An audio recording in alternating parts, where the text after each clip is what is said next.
Welcome back, mighty warriors of the Warriors Tribe. Today we're going deep into a topic that's close to the heart of every spirit-filled believer: developing your own authentic tongues. Now, I know many of you have wondered, am I just imitating others?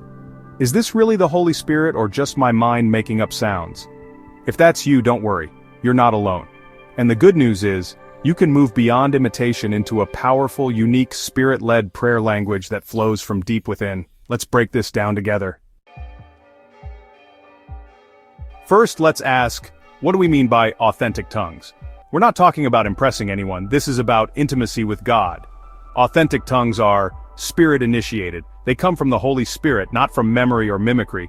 Personal and unique. Like a spiritual fingerprint, your tongues carry your divine identity.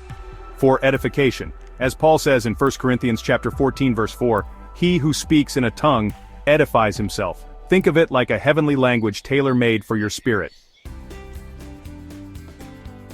Let's be real, many of us start by mimicking what we hear in church. Maybe you heard someone say, Shama Lama Honda, and you repeated it. That's okay, it's normal. Like a baby learning to speak, we begin by mimicking sounds. But as you keep yielding by faith, the Holy Spirit begins to shape it into something personal. Your flow starts to change. More syllables, different rhythms. Suddenly it's not copied anymore. It's alive.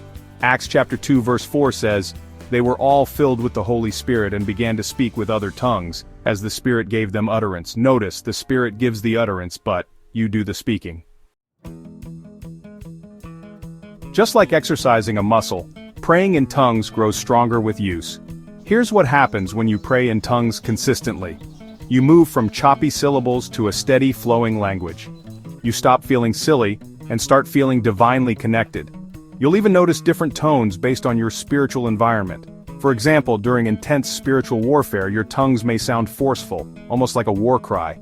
But in worship, they might become gentle and melodic. The more you yield, the more he flows.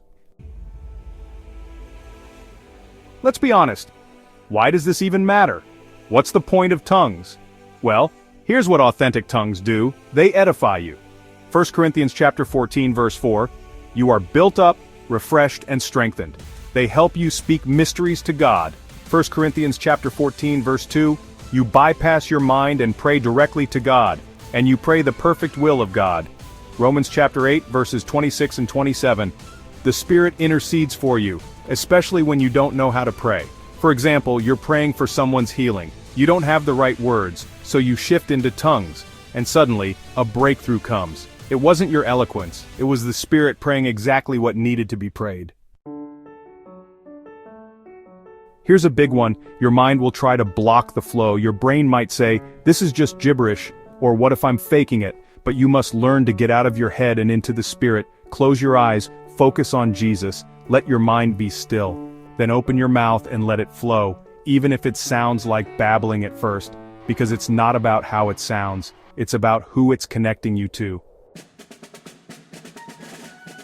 Beloved, your prayer language is not a performance, it's a partnership with the Holy Spirit. You don't need to copy anyone.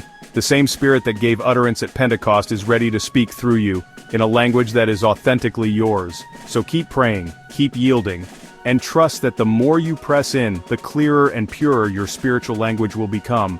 If this blessed you, don't forget to like, share, and subscribe to the Warriors Tribe. Drop a comment. Have you ever felt unsure about your tongues? Let's encourage each other in the comments. Until next time, stay armed, stay alert, and stay in the Spirit.